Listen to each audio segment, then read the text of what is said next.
আউযুবিল্লাহি মিনাশ শাইতানির রাজিম। বিসমিল্লাহির রহমানির রহিম। সম্মানিত দর্শক শ্রোতা, আজ ২রা জানুয়ারি ২০২৬ শুক্রবার, ১৮ই পৌষ ১৪৩২ বঙ্গাব্দ এবং ১২ই রজব ১৪৪৭ হিজরি। আমি আপনাদের সামনে রিয়াদুস সালিহিনের দ্বিতীয় খণ্ড থেকে ৭৫১ নম্বর হাদিসটি পাঠ করছি। হজরত জাবের রাদিয়াল্লাহু থেকে বর্ণিত, রাসূলুল্লাহ সাল্লাল্লাহু আলাইহি সাল্লাম আঙ্গুল ও খাবার পাত্র চেটে খেতে নির্দেশ দিয়েছেন। তিনি আরও বলেছেন, তোমাদের জানা নাই যে তোমাদের খাবারের কোন অংশে বরকত রয়েছে। মুসলিম শরীফ। সম্মানিত ভিউয়ার্স, আজ জুমার দিন।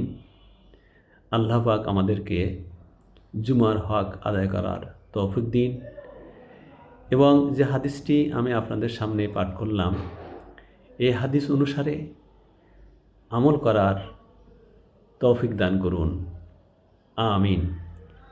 চ্যানেলটিতে সাবস্ক্রাইব করতে ভুলুন না প্লিজ। ধন্যবাদ।